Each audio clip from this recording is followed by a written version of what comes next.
Bien, y este viernes en nuestro Improvisando tenemos créame, el enorme privilegio, el honor, el orgullo, el gusto de poder compartir durante los próximos minutos con un narrador, un columnista, un ensayista, un hombre dedicado a las letras y al pensamiento, que le ha hecho tanto bien a nuestro país, autor de novelas muy, muy reconocidas. Y hablando de novelas en televisión como telenovela, mire, hablar de Por estas calles es hablar de nuestro invitado. Una novela que se transmitió de junio 1992 a agosto 1994. Me refiero al muy querido, respetado y seguido Ibsen Martínez. Ibsen, qué gusto saludarte. Soy yo. ¿Qué tal? No, encantado también, y la perspectiva desde hace varios días de estar con ustedes, contigo, Román, y con el gran Miguel Efrén, me halaga mucho, me alegra mucho el viernes de la mañana aquí en Bogotá. Y el maestro Miguel Efrén Delgado Esteves está con nosotros. Miguel, ¿cómo estás? De nuevo, bienvenido. Buenos días para todos y bueno, un placer saludarlos y a Ibsen, a quien tenía tiempo que no lo veía. Y sobre todo, Román, y créanme lo que les voy a decir, yo nunca había visto a Ibsen Martínez a estas horas de la madrugada. Yo tampoco, no, yo tampoco. No hay espejo que registrara eso, Ibsen. Exacto. Y no solamente eso, sino que me impresiona muchísimo que a esta hora de la madrugada, Ibsen allá en Bogotá, nosotros acá, Ibsen con un paltó. Es que está haciendo mucho frío por allá, ¿cómo es la cosa? Sí, le iba a preguntar por el clima. Sí, es verdad. Esto es lo que ¿Cómo está el llaman clima hoy? lo que llaman la meseta cundiboyacense. Y estamos en octubre y sí ha habido un descenso. Los días han estado muy soleados, pero sí es una meseta a 2.600 metros, ¿no? Y sopla viento y estamos, en este momento tenemos 12 grados. A mí me encanta el clima bogotano, Ibsen. Yo suelo pensar que yo me acostumbraría fácilmente, pero una cosa es ir por 3, 4 días, a lo mejor una semana o 2, y otra cosa vivir. ¿Cómo te ha tratado el clima? ¿Te gusta? ¿Te sientes bien con el clima bogotano? Sí, yo tengo una especial debilidad por esta ciudad, ¿no? Y por este país. Mi plan original no era mudarme a Bogotá. Mi plan era, 7 años atrás, mi plan era hacer vida bicapitalina, ¿no? Como hay gente que trabaja en Madrid y se va el fin de semana a Barcelona. Y tal. Sí. Hay un elemento que hace Barcelona para mí única en Sudamérica, y es su biblioteca, la biblioteca Luis Ángel Arango, que depende del Banco Central, pero que tiene una serie de características funcionales que la hacen, tal vez, que yo sepa, después de la Universidad de Texas en Austin, que tiene una gran biblioteca de temas hispanoamericanos, la más grande para mí es, es esta de Bogotá. Entonces, casualmente hoy se cumplen 7 meses con la biblioteca cerrada. Yo soy un gran usuario de la biblioteca porque mis libros quedaron varados en Caracas. Y porque a mí me gusta en las ciudades donde he vivido afiliarme a la biblioteca pública, ¿no? En Washington, en Oxford y ahora en Bogotá. Y tenía 7 meses cerrada la biblioteca.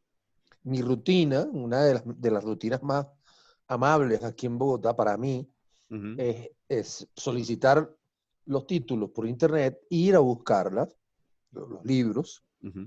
Rara vez hago uso de la sala general, sino recojo los libros y me vengo caminandito por la carrera 9, me tomo un café y tal. Y eso es una rutina que trato de implementar a partir de hoy. Así que, porque ayer anunciaron que se reanudaban los servicios de la biblioteca, ¿no? Con toda razón la cerraron, porque es un sitio que puede convertirse en un hub de contagios, ¿no? Pero sí, ahorita tenemos 12 grados, pero yo estoy guardadito aquí en casa. Ibsen, sí, adelante, Miguel. Una pregunta que te quería hacer, Ibsen, y voy con toda la buena intención. Hace poco me llegaron unas crónicas donde decían que una disputa que hay sobre si el joropo es venezolano o es colombiano. Entonces, para todos los amigos míos que están allá en Colombia, incluyóte, Estaba por preguntarles eso. ¿Qué ha significado para ustedes la frontera? Yo le he dicho, entre paréntesis, a las personas que me han preguntado sobre este tema de que si el joropo es venezolano o es colombiano. Eh, Recordemos históricamente, el llano es una frontera, la frontera es política, no es sí, cultural. sí, Es Sí, la misma cosa sí. de los llanos del Arauca para allá. o Mira, sea, Entonces, el cuento es los que, llanos de bueno, Casanares de son, hecho, ¿ah? perdón, que para llevar agua a tu molino, los llanos altos de Casanares son indivisos con los llanos de Apure mm, y del Arauca. En Sí, noches muy claras desde Villavicencio uno puede ver San Fernando. Así de sencillo. ajá. mm, Entonces, el cuento es que partiendo de esto, en el año 2017, en enero de 2017, la UNESCO declaró los cantos de ordeño colombo venezolano como patrimonio cultural inmaterial de la humanidad. Yo te pregunto a ti y le he preguntado a algunos amigos míos que hacen vida allá en Colombia, ¿qué ha significado para ti la sí. frontera colombo-venezolana? Y me permito agregar algo más, Ibsen, nada más, porque es que como si nos hubiésemos puesto el maestro y yo de acuerdo, por siguiente planteamiento iba a ser ese, ya, conociendo como conoces ya al colombiano y por supuesto como conoces o como nos conocemos entre venezolanos, caramba, ¿en qué somos realmente parecidos? ¿Dónde están las diferencias? ¿Dónde realmente se expresa la gran Colombia que alguna vez soñó el Libertador? Yo A ver, por empezaría, ahí. yo empezaría a responder eso, eh, tratando de acorralar lo que ya no somos o lo que nunca hemos sido. Ok. Y sin ánimo de ponerme profesoral, Ujú, la llamada Gran Colombia es una denominación meramente académica, ¿no? sí. El país nunca se llamó Gran Colombia. Ujú, ujú. El país se llamó Colombia y se fundó en 1819 en Angostura, ¿no? Ujú, Se llamó Colombia porque por todas las razones que el Bolívar adujo, ¿no? El continente descubierto por Colón, la ambición de que fuese un país muy, muy grande, etc. Pero la intención última era una intención dictada por la guerra. Está sonando mi despertador. Lo voy a apagar, si no nos vamos a volver locos. Pero no pierdo el hilo. Vale, vale, adelante, por favor, te esperamos. Oye, pero Es eso tu es primera vez que nos pasa, sí, Miguel. primera vez que no pasa. Ya te lo dije, Mira, Ibsen, yo lo sabes que conozco de hace tantos años. ayer estaba en una reunión por Zoom y la moderadora comenzaba diciendo, caramba, pues, no sé, eran las 7 de la noche. Cuéntenos cómo ha sido su día, qué tal han estado. Y yo decía, mira, ya para mí esto son las 5 de la mañana. O sea, yo ya hice un programa de radio de 3 horas, grabé un programa de televisión de hora y media, fui a casa Aquí de estoy mis de vuelta. hijas, hice 2 reuniones, hice 4 transferencias, jugué con ellas, ya yo estoy por dormir. Ibsen, Claro. bienvenido. Bueno, pero rápidamente, eh, fueron las necesidades de la guerra las que crearon esa, y la palabra no es excesiva, esa Sí, ficción, sí, la sí, ficción política sí. de que se trataba de un mismo país.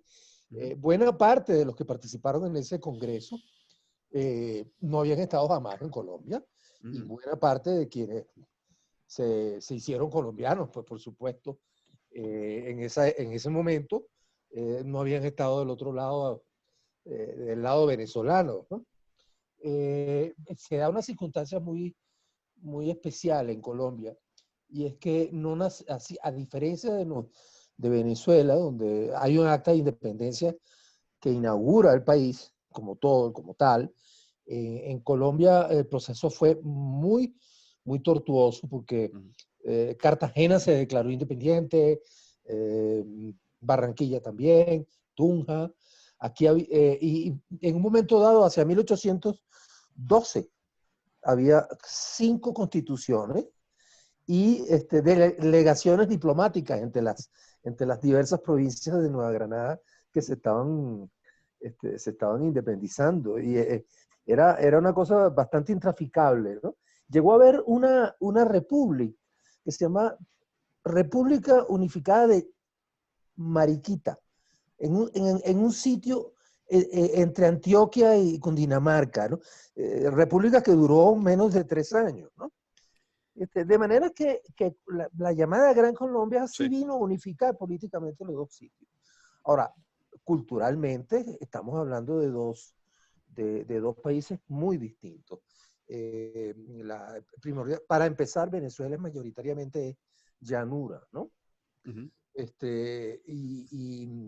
Y Colombia es un país que estuvo regionalmente fragmentado hasta bien entrado el siglo XIX. Entonces, esta es una opinión muy personal. Sí. La idea de que somos un mismo país y hay que pasarla por ese tamiz, ¿no? La guerra terminó, la guerra de independencia, terminó técnicamente en 1824 y a partir de ese momento empezaron los líos. Y yo he estado como escritor muy interesado en Yo la me presencia asusté, de... Ibsen, yo me asusté, yo he estado, y estás hablando de 1824, y Sí, yo no, digo, es que ¿y yo qué he hacía estado muy Ibsen por esos interesado lados a esa hora? siempre en el lado, digamos, la vida material de los venezolanos y los colombianos en esos momentos, ¿no? Cuando surgió la disputa, que era una disputa, por supuesto, de políticos, no Sí, de la sí. gente, ¿no? Ujú. Me interesé, bueno, qué cosas pasaban en Venezuela y en Colombia, en particular en Colombia, ¿no? Hace poco, estamos a 2 de octubre, hace poco el 25 de septiembre se conmemoró el famoso atentado a Bolívar en Bogotá, ¿no? En 1828. Ujú. Y realmente hay tanta, la vocación latinoamericana para elaborar constructos a partir de cualquier episodio. Fue una conjura para matar a Bolívar, que era en ese momento dictador, y en esa conjura era Colombo venezolana, pues. Eran activistas bogotanos, liberales, jóvenes, y unos militares cabeza calientes venezolanos que decidieron darle bollo Ibsen. Escapó de milagro de aquella residencia que hoy queda muy cerca de lo que es el teleférico, ¿cierto? Exacto, no, no te equivocas. No, no es esa la Esa residencia. es la famosa quinta de donde, digamos, su casa de recreo, pero Sí. él vivía en el centro, donde actualmente funciona la Cancillería Es de decir, Colombia. él no escapa de esa residencia, sino de Él la no residencia escapa de del esa residencia, centro. Ah, estaba en el mira, casco de la ciudad. Y por entiendo. supuesto, Ibsen. es sabrosísimo esto, porque le han echado a la calzada por donde hay muy, muy bogotanamente, hay una placa que está, tú tienes que mirar al piso para ver la placa, que está escrita en latín, que habla de la fatídica nocte septembrina y tal. Pero está de verdad a 30 centímetros del piso. Y justo encima hay una ventanita que parece un buzón de entrega, ¿no? Resulta que con el paso de los años ha subido el nivel de la calzada. Y por supuesto la ventana está de A la, frente a ti, ¿no? Claro, A la claro. altura de tu a barriga. la altura del Lo cual, ombligo. por supuesto, ha alimentado durante décadas el chiste de que el tipo era bajito. No podía zumbarse tenía que... Mira, Ibsen, tú tú estudiaste en el Liceo Andrés Bello. No, en el Fermín Toro. Ah, en el Fermín, tú eres el Fermín Toro. Ah, ok. Tú eres caraquista, ¿verdad? Soy caraquista, soy del Prado Nosotros de somos María. magallaneros. Estás hablando con dos magallaneros y mira, y Qué podemos pena, hablar. vale. Pero espero que la discordia, que la sangre no llegue al río, ¿no? Y estamos en octubre, ¿no? Ya pronto comenzará Supuestamente. Vamos a ver si el coronavirus nos deja ir al Así estadio, es, ¿no? así es. Cuando tú estudiaste en el Liceo Andrés Bello, perdón, en el Liceo Fermín Toro, seguramente el director del coro era el maestro Antonio Lauro, el gran maestro de la guitarra, ¿es correcto? Exactamente, así es. Así es. Y bueno, ahí en la esquina de Solís, ¿no? Eh, Ujú. la, ya veo que nos estamos aproximando a un tema que nos acerca a ti y a mí al menos, que es de la música en Caracas, ¿no? Y yo estoy seguro de que para Miguel fue una sorpresa saber que mi casa era una casa bueno, de músico por el lado de mi hermano mayor, ya difunto, pero la ocasión de poder evocar con contemporáneos, como, no hablo de ti, Román, sino con Lo Miguel, sé. ¿no? Lo sé y no me intimida. Exacto. No, de evocar, porque creo que puede ser ilustrativo para los que escuchan. ¿Cómo era el consumo de la música académica y de A la ver. música en general? Cuando yo estaba estudiaba en el liceo, y es llamativo porque muchas generaciones recientes están acostumbradas al impacto que significó para Venezuela el sistema de orquesta, Sí. el influjo de grandes subsidios y de recursos para la música. Pero cuando yo estaba en esa época, cuando yo estaba chamo, me estaba acordando a raíz de la conversación que tuve con Miguel, preparatoria de este magno evento, eh, que seguramente tú también te acuerdas, que la sala para recitales de piano, así, la sala Pleyel de Caracas, era una pequeña sala dentro de la biblioteca pública, de la Biblioteca Nacional, que entonces funcionaba en el edificio de las academias, ¿no? Donde hoy Claro, este, frente a la y asamblea. el otro lugar alternativo ¿no? Para el piano, que es la debilidad mía, ¿no? La literatura pianística, era la casita de las Ramias en Los Caobas, ahí en Morelos, ¿no? Claro. En el segundo piso, ahí ponían, bajaron el piano y lo pusieron en la sala. Entonces, alrededor Sí. de eso el resto era, por supuesto, el aula magna. Y había dos escuelas de música, la Luis Ángel Lama y José Ángel Lamas. José Ángel Lama y la Juan Manuel Olivares. La gente que se dedicaba a la música formal era muy respetada, era percibida como bueno, factotums de la ciudad. Yo recuerdo me acuerdo que se paraba el tránsito cuando el maestro So llegaba ahí a la esquina de Santa Capilla y cruzaba la Urdaneta, ¿no? Porque era un prócer, ¿no? De Claro. la República. Entonces, en la época de la masificación de la música en Venezuela, es muy posterior. Y eso me trae de nuevo a Bogotá. Yo he sido, en otros momentos y por otras razones, he sido crítico, pues, del sistema, ¿no? Me he permitido escribir y emitir opiniones. Pero ha cambiado, mi percepción ha cambiado desde que estoy en Bogotá. Y particularmente de un tiempo a esta parte. Primero, no es precisamente una gran plaza musical, ¿no? Bogotá, quiero decir, no hay esta florescencia de espectáculos musicales con los que yo crecí. Uno se levantaba y la decisión era, ¿voy al estadio o voy al aula magna? Y si decidías ir al aula magna, yo iba seguramente a ti te pasaba igual, yo iba sin preguntarme qué ponen hoy, ¿no? Ahí iba a estar la sinfónica y a las 11 en punto empezaba el concierto, ¿no? A ver, yo solo es que no quiero que se me pase. Yo voy a dejar una perlita y me voy a retirar lentamente. Y lo que voy a decir no significa que yo esté de acuerdo, sino que una de las críticas que le han hecho al sistema propios músicos, incluso cercanos a él, es que el sistema no termina formando músicos, sino que termina formando intérpretes. Se lo dejo a ustedes dos para el análisis. Sí, ¿Qué dice Sibsen? ¿Qué dice maestro? yo estaría de acuerdo, ¿eh? Sí, me va a gustar escuchar la opinión de Miguel, de virtuosos más que intérpretes, ¿no? Yo no lo creo, yo no creo que haya creado 300.000 virtuosos, ¿no? Igual. Lo que sí es cierto es que el nivel medio de proficiencia musical es elevadísimo y era a lo que iba y Sí. les va a encantar esta. Yo vivo en el norte de Bogotá, en un pequeño apartamento, en una urbanización de clase media, y muy cerca de aquí hay el municipio de Usaquén, que Claro. vis a vis es como el Hatillo, pues, ¿no? Como lo que fue el Hatillo en los 60, ¿no? Una antigua pequeña población que fue absorbida por la expansión metropolitana. Y ahí hay una cancha de básquet, una plaza y restaurantes y tal. Los fines de semana se anima mucho. Su mercadito, claro. Su mercadito. Pero mi cuento es el siguiente. Venezuela anda contigo por donde quiera que te vayas, ¿no? Una noche bueno, antes de que empezara esta cuarentena, yo venía de Usaquén, atravesaba la plaza y oigo a alguien que grita, combínala, combínala, que era una expresión del béisbol de pelota de goma, pues, ¿no? Y era, ¿tú sabes qué era?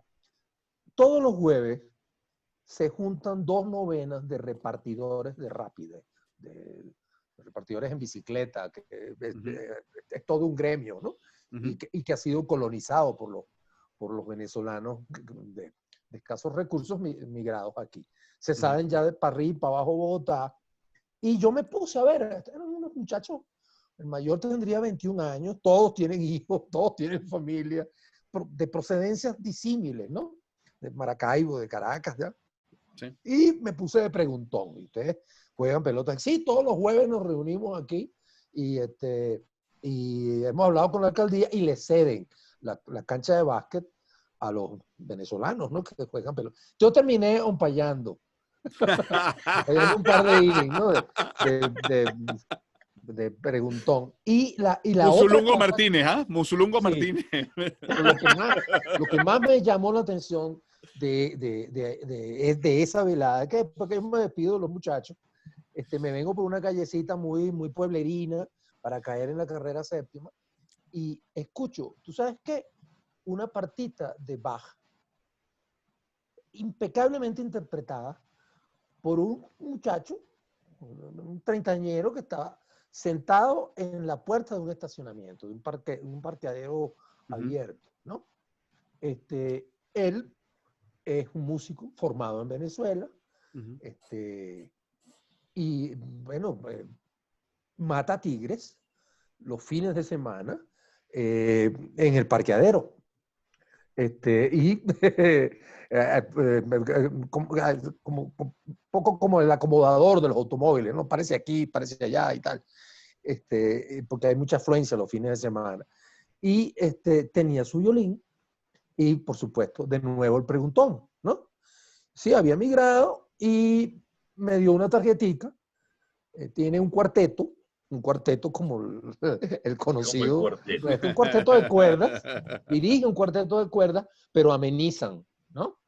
También se diversifican. De manera que una de las estampas bogotanas por excelencia en los últimos, o sea, es el músico de atril, el músico con estudios, que para sorpresa de nadie, casi invariablemente es un venezolano. Y de manera que uno no se puede desprender de dónde viene. Claro. ¿No? Ibsen. Mira, Miguel, me interesa mucho conocer tu opinión sobre esa crítica al sistema, que no comparto y entiendo por lo que dijo Ibsen que él tampoco, pero tu opinión. Mira, yo creo que no son todos blancos ni todos son todos negros. Hay matices. Sí, yo así estoy de acuerdo con parte con lo que dice Ibsen. Yo he leído algunas de las críticas que Ibsen ha hecho al sistema.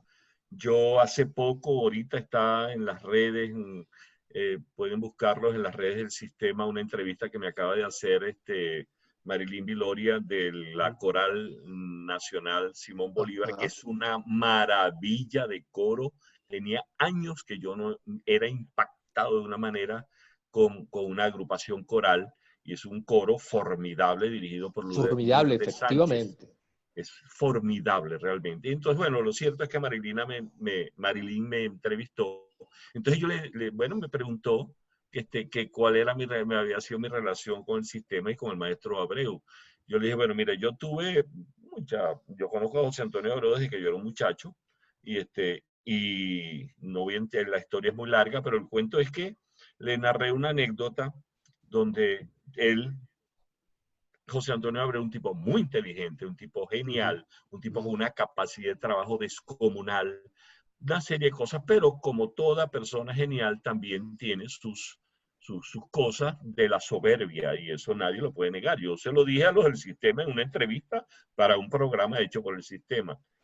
Hay cosas que esto no es para una conversación así tan rapidito, porque hay que analizar por eso supuesto que no, pero desde fondo, ¿no? Pero hay algo que a mí siempre me ha llamado la atención, porque Ibsen Martínez, aparte de que tú lo nombrabas como escritor y toda esta cosa, yo siento que Ibsen el humor es como una suerte de modus vivendi.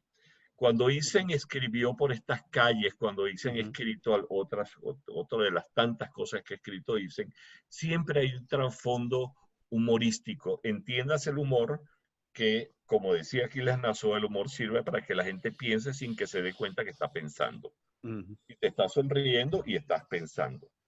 Y yo recuerdo, perdona el encadenamiento, pero recuerdo una anécdota de Aquiles Nazoa cuando hacía el programa las cosas más sencillas en el canal 5, que era el canal del Estado. Un día venía Aquiles y llega al canal y había un vigilante nuevo.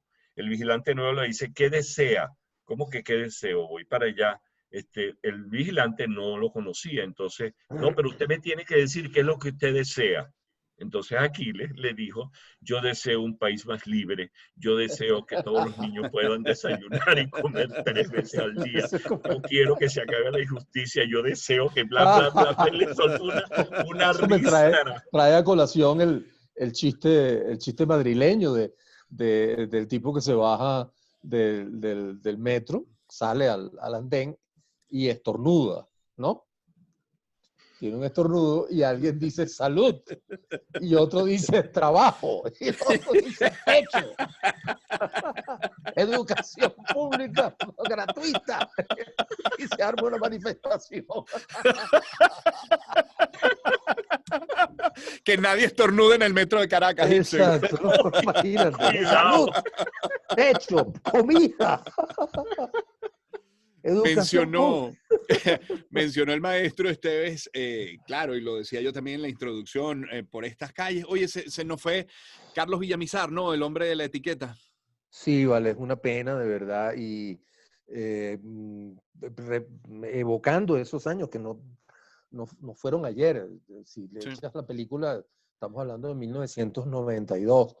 Sí. El modo en que se hacía televisión en esa época era industrial, pero preindustrial, ¿no?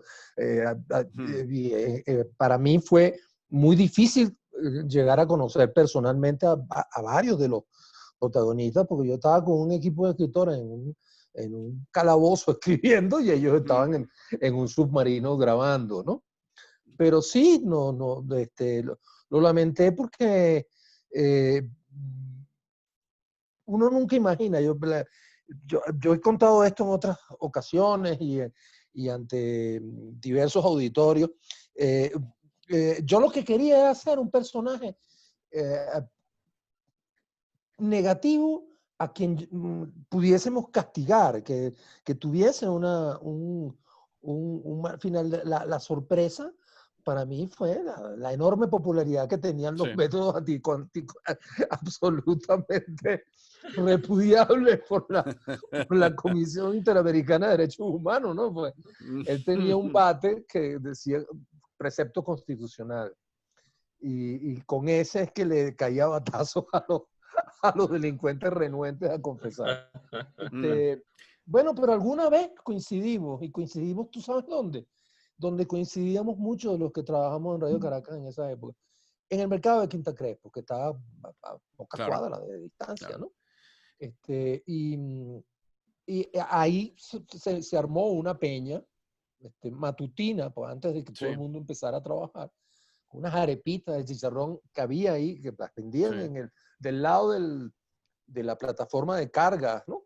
Y ahí tuvimos una larga conversación sobre su carrera, y dónde la vieron. Un hombre de extracción muy humilde y una gran bonomía, pues. Yo lo lamenté muchísimo, pero también creo que se puede decir que tuvo una buena vida y el recuerdo que dejó es un recuerdo, pues. Ibsen, la novela fue un suceso, fue todo un fenómeno. ¿Cómo se vivió ese fenómeno desde la perspectiva del escritor? No sé si recuerdas a lo mejor la relación con los directivos del canal, ya has mencionado con los propios actores, una musa que, a ver, estuvo dispuesta siempre durante 2 años. Bueno, mira, y una vez sobre la novela dijiste, bueno, las novelas no tumban gobiernos. Bueno, pero ¿hasta dónde llega la influencia del impacto de una novela con estas características? Yo lo he contado en otro contexto. Hace unos años, apareció un libro escrito por una periodista venezolana radicada en México, Mirta Rivero creo que se llama, no sabría decir si ese es su nombre, Y es una vindicación de la administración de Pérez, ¿no? Haciendo ver que su salida del protagonismo político fue una conspiración muy, muy artera. Y entonces nos mete un poco gente en esa conspiración. Y mete bueno, a George Truly, me mete a mí también, ¿no? Y por esos días, poco tiempo después, a mí me chocó, me parece una sobresimplificación muy grande decir que lo que teníamos era una maravilla y que etcétera, etcétera, ¿no? No es un programa para meterse en honduras políticas a esta hora tan temprano en la mañana. Pero lo cierto es que a mí me pasó una cosa con Eudomar Santos, que mira, tiene una conexión con la música. Una vez iba yo de jurado a un festival de cine en La Habana y me toca al lado, sientan nada menos que al Pavo Frank, a quien yo admiraba muchísimo, el gran percusionista Claro, nuestro. el baterista. El baterista, ¿no? Ya estaba muy disminuida su visión y yo me entusiasmé, coño, yo un admirador del Pavo Frank, verlo de día también me llamaba mucho la atención. Y le pregunté que a dónde iba, entonces él me dijo, no, voy a una especie de festival de percusionistas en Santiago, ¿no? De orquestas, pero con acento en la percusión. Y yo le pregunto, lo que hace el admirador, pues, y tu músico, tu instrumento, tu timbal, no, ahí debe haber, imagínate tú, voy para Cuba, si no hay timbales en Cuba, estamos en problemas, ¿no? Y te van a esperar, tienes como irte, esas preguntas tontas que hacemos, ¿no? Sí, yo me imagino que alguien me irá a buscar al aeropuerto, pero ¿te lo confirmaron? No, pero me lo imagino. Y ni siquiera traes paqueta, ¿no? Ahí debe haber. Él se empezó a exasperar por mi pregunta, ¿no? Y me dijo, bueno, chico, como vaya viniendo, yo voy viendo, ¿no? Y me quedé con esa frase. Sí, Eso fue sí, el Pavo Frank. se me quedó, ¿no? Como vaya viniendo, vamos viendo. Y yo dije, oye, pero qué bueno, además rima y tal. Bueno, un tiempo después estaba yo, esto es una confidencia que probablemente es vergonzosa, pero a esta edad ya no importa, ¿no? Resulta que a mí me llamaban Mr. 20 capítulos, porque yo en el capítulo 20 ya me fastidiaba, ¿no? La idea de que esto había que estirarlo hasta llegar a 150 horas. Entonces, bueno, a veces con muy buenas razones, a veces las inventaba, pero yo me apartaba del proyecto, renunciaba y tal, lo cual, bueno, traía muchos inconvenientes. Yo ahora, psicoanalizado, me digo, ¿y por qué yo no lo planteaba desde el comienzo? Y decía, hago 20 episodios, después un equipo de autores me releva, pero no, yo lo hacía traumáticamente al llegar. Entonces me tenían mucha idea. Por supuesto. Los ejecutivos de todos los canales, y además existía el régimen de prestaciones sociales. Yo muy arteramente retiraba mis prestaciones y renunciaba. Y mira, eso se llamaba la beca Ibsen Martínez. Me becaba yo a mí mismo, ¿no? Bueno, el caso es que terminando el año 91, yo tenía clara noción de que no me iban a renovar el contrato, ¿no? Era obvio, no me devolvían llamadas. Cuando yo decía, bueno, tengo por aquí un proyecto, bueno, déjalo por ahí. Tal.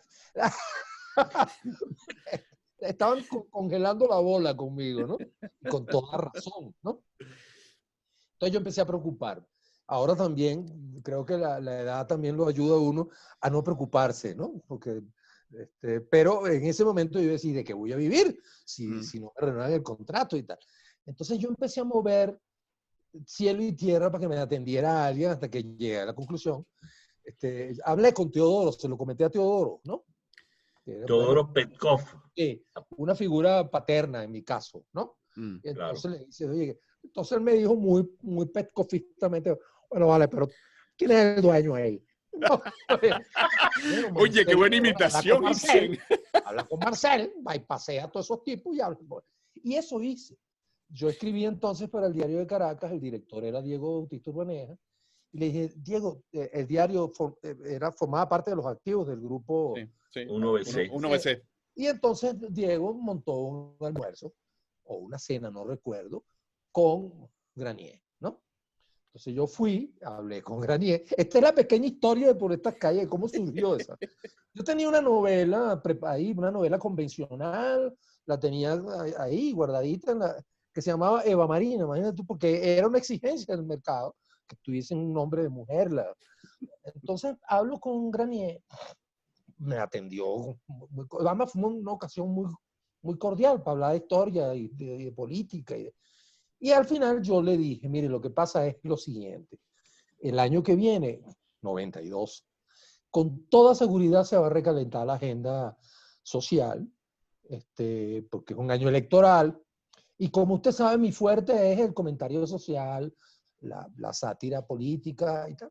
Entonces yo quisiera, esto estaba improvisando en ese instante, ¿eh? Yo quisiera hacer una novela de comentario social y tal. Eso no le hizo tilín a nadie en esa mesa, ¿no? Una novela de comentario social, social commentary, ¿qué es eso? Pero, y tú tienes algo ya escrito, con lo cual me ponchó, porque yo no tenía nada escrito en esa tesitura, ¿no? De novela social. Pero dije, sí, pero la puedo tener. Y eso hizo el milagro, porque me renovaron el contrato, ¿no? Y me senté a escribir, juntar tópicos que me interesaban.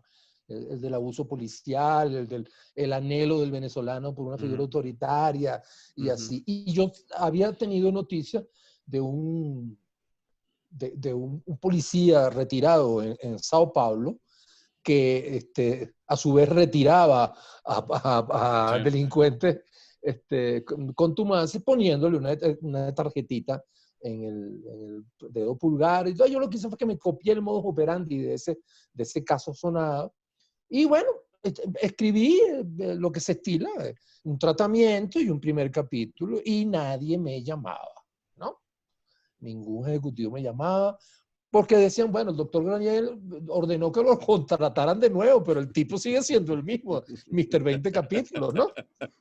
Hasta que los sucesos del 4 de febrero precipitaron una llamada para decirme, oye, esa novela de comentario social, yo salí al aire en mayo, ¿no? Y fue demencial, porque las cosas que yo esperaba que tuviesen algún impacto, como por ejemplo, me inventé, ustedes se han dado cuenta que en las telenovelas convencionales el sistema del tribunalicio es el consuetudinario anglosajón, ¿no? Tiene jurado, fiscal, acusador, que digo, eso no existía en Venezuela en ese momento, ¿no?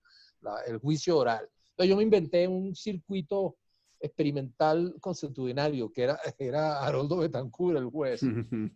Entre otras cosas, ¿tú sabes para qué? Para quitarme de encima a mis amigos abogados.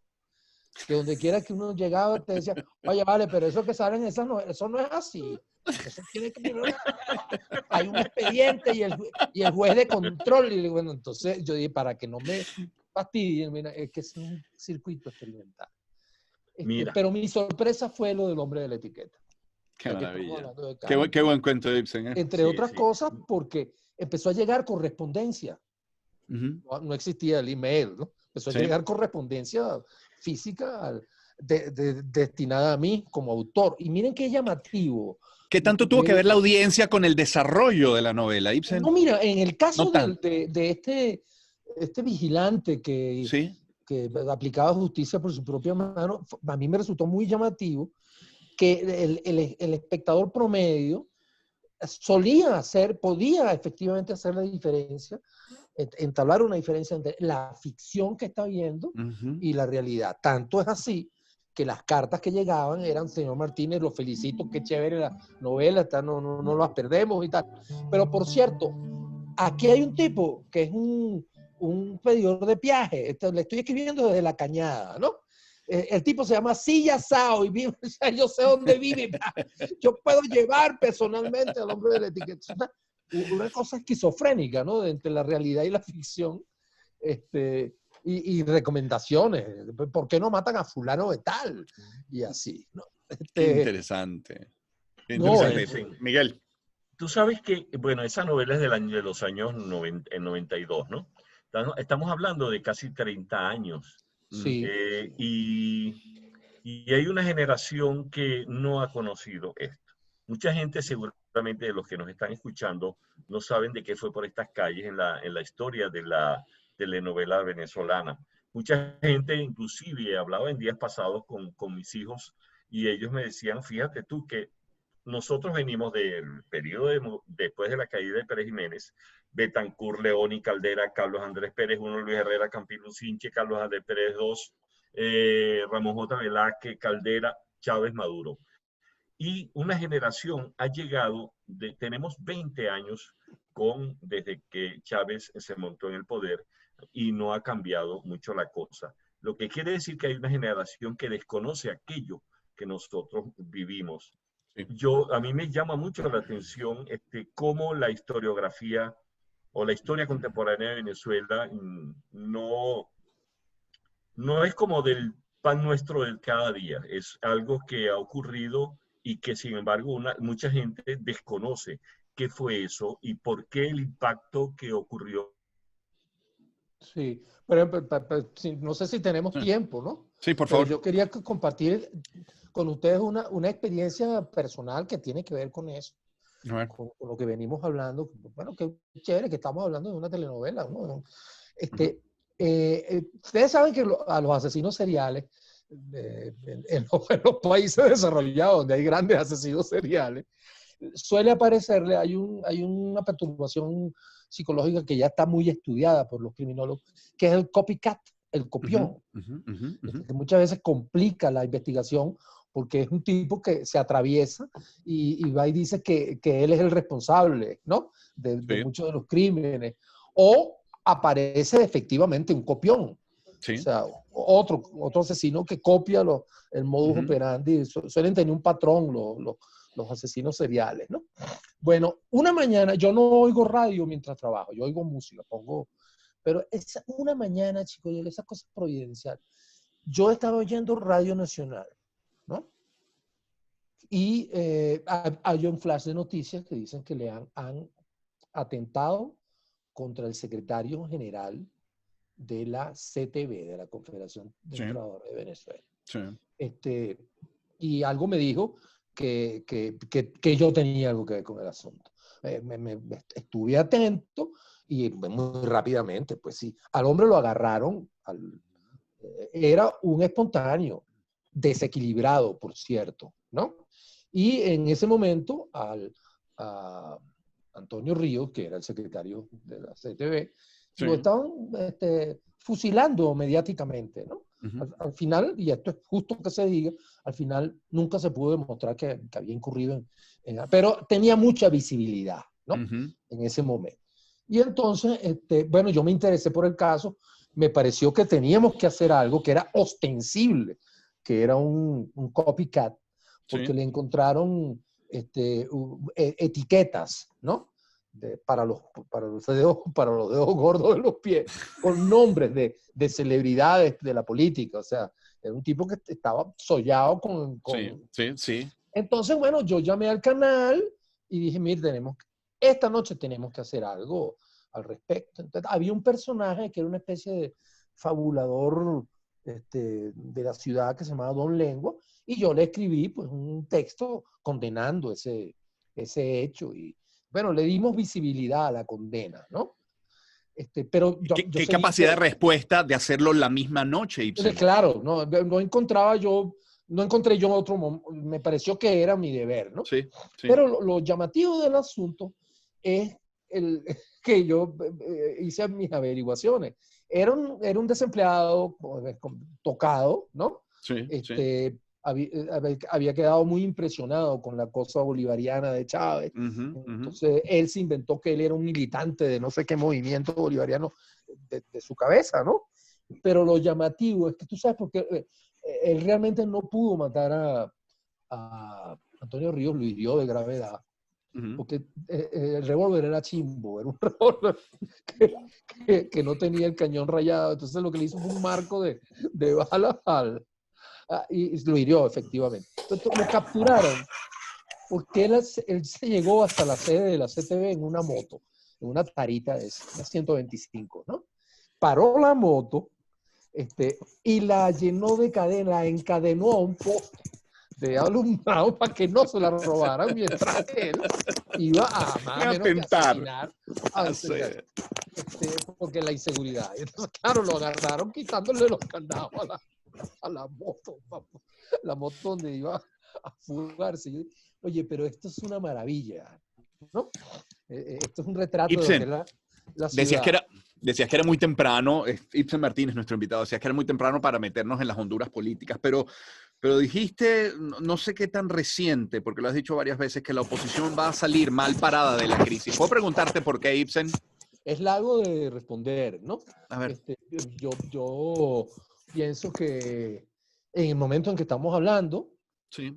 se ha agotado, por un lado, una estrategia que entusiasmó a muchísimos venezolanos hace año y medio, pero que el reparo mayor que yo le hago a la estrategia de la coalición Guaidó, como lo llama la prensa internacional, Sí. es que se apoyaba paradójicamente en lo militar, ¿no? Es una estrategia militarista. La idea era propiciar un vuelco actitudinal en las Fuerzas Armadas. Y del otro lado, la otra vertiente de opositora es bueno, un empecinamiento casi religioso, pues, un fundamentalismo del voto que, bueno, que ha llegado al callejón sin salida, en el que ha llegado. No hay manera de participar razonablemente, y creo que las dos pinzas de esas estrategias están melladas porque hay una gran pandemia, hay un gran desánimo y no se ve que haya tenido ningún efecto ni la invocación a un gobierno donde las Fuerzas Armadas tendrían una presencia, un gobierno de transición, quiero decir. Sí. Y ni tampoco el empecinamiento maquinal en que vayamos a una elección porque cualquiera que sea el fraude, nosotros somos más y tal. Me parece todo eso muy, muy fantasioso. Y lo que sí rechazo como latinoamericano es que se haya colgado tan acríticamente de una figura tan aborrecible como es Donald Trump, ¿no? Y eso nos llevaría muy lejos, pero Sí. se da ahora la aberración de que por lo menos en Miami, muchísimos venezolanos que han llegado al exilio aborreciendo el autoritarismo y los usos inconstitucionales, esquizofrénicamente apuestan a Trump como electores estadounidenses, además, ¿no? Naturalizados. Una persona que ostensiblemente pues, ni tiene especial debilidad por los latinos, ni por supuesto es una figura democrática, pues su vocación autoritaria y su bulismo. Bueno, ese es mi desconsuelo, ¿no? Porque Sí. Ibsen, antes no lo celebro. de darle la palabra a Miguel ya Ay, prácticamente perdón, para cerrar, pero previo, como has es un dicho monólogo exilio, esto. no, vale, no, genial esta conversación, pero ya que has mencionado la palabra exilio, te preguntaría qué le quisieras decir a Alfredo Mesa, qué le quisieras decir a la gente Armando Info, qué le quisieras decir, por ejemplo, a Alonso Moleiro, que estando en Venezuela, caramba, ha sido atacado recientemente. Bueno, esa es una de las cosas, de los elementos de la cotidianidad que se vive en un país que no ha abrazado, no ha podido abrazar la normalidad política, ¿no? La alternancia sin trepidaciones. Ese es el sueño de cualquiera que haya. Yo no soy un opositor, me considero un opositor, pero no soy un opositor que crea en la restauración. Yo no quiero volver a 1992. Yo lo que quiero, ¿tú sabes qué quisiera? Una normalidad en la alternancia política que nos lleve incluso a olvidar quién rayos está gobernando, ¿no? Sí. Pero eso, bueno, eso ya es, ya eso es soñar. Hoy suena utópico, sí, es verdad. Pero Miguel. a mí el sobresalto que significa todos los días entrar a las redes o a los titulares y descubrir que de una persona de tu entorno, una persona a quien aprecias a una distancia, está señalado de un modo tan primitivamente tiránico, como es decir, yo sé, una de las cosas que más irrita, que es que te digan, yo sé para quién trabajas, yo sé quién te paga por pensar lo que piensas. Y esos señalamientos que Claro. que exacerban el odio. Entonces, mira, ¿yo qué le diría a Alonso? Bueno, que lo está haciendo bien.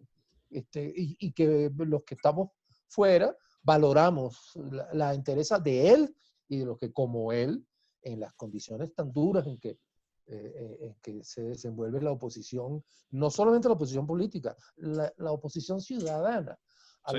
los Sí. extravíos del autoritarismo. Claro. Él en ese momento estábamos hablando de Alonso ejemplar, Claro. ciudadano, Ok. un ciudadano ejemplar. Sí. ¿Y qué le puedo decir? Que se lo agradezco mucho, ¿no? Se Mm. lo agradezco mucho, ¿no? Le agradezco Miguel. mucho su valentía. Mira, Ibsen, cambiando el tercio. Yo sé que tú eres un gran Exactamente. melómano. Tú eres un gran Ciertamente. melómano y en una conversación donde yo estoy y no hay un poquitico de música, creo que es otra cosa. No, Que es que sería un ya es el aquelarre. colmo. Ya es Es el un colmo. aquelarre. Entonces, hay una canción y quiero confesar, cuando hablamos Ibsen y yo, bueno, somos amigos hace muchísimos años, y entonces yo le dije, dime una canción. Entonces él me dijo una canción que se llama Si llego a besarte. Sí, el gran compositor cubano, ¿no? Mira, mujer que no afloja con esto, Ibsen, Por favor. Pero búscate otro recurso, mano. iba muy bien todo, Miguel. No tenía que decir semejante. Dicen que tus caricias no han de ser mías, que mis amantes brazos puede estrecharte y que he soñado anoche Y yo he soñado anoche que me querías. y aunque después de muerto quiera besarte, dame un beso y olvida que me has besado. Yo te ofrezco la vida si me la pides. Vamos a ver cómo lo Que remata. si llego a besarte, como he soñado, hacer imposible que tú me olvides. ¡Qué bien! Miguel, me decías que originalmente era un danzón, ¿verdad?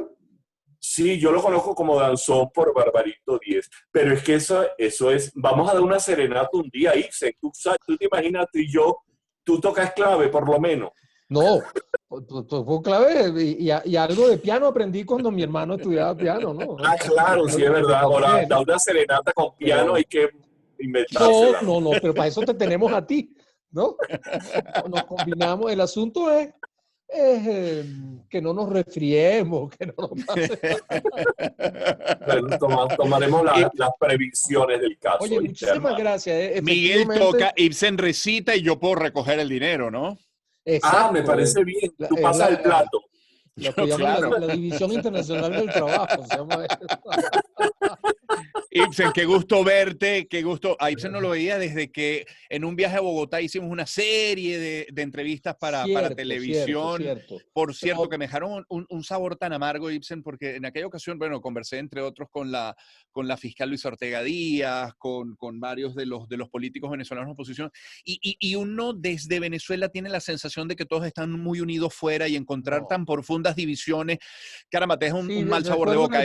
Recuerdo el episodio y es, bueno, yo creo que en eso no nos parecemos a todos los exilios, ¿no? Claro. Basta leer la historia Claro. de cualquier país para darse cuenta de que las discrepancias afloran porque es muy humano, pero también muy torpe señalar al otro, ¿no? Como el responsable de todo lo que nos está pasando. Así ¿no? es. Ibsen, qué gusto verte y saludarte Igual, y haberte escuchado. Estar con Miguel, imagínense. Sí. Perdonen que haya acaparado la palabra, pero es que nadie me entrevista. Entonces. Me parece bien, la venganza, así es que, hermano. Hágase sentir, hágase sentir. Amigo ha finalizado esta transmisión conjunta de radio y televisión. Gracias, Ibsen. Gracias, señores. Tengan un feliz fin de Maestro. semana. Igual, hasta la semana Feliz que fin viene. de semana. Gusto en verte, Ibsen. Un gran Igual, abrazo, Miguel. hermano. Esto, improvisando con Ibsen Martínez, el maestro Miguel Delgado de TVC en La Señal de Éxitos.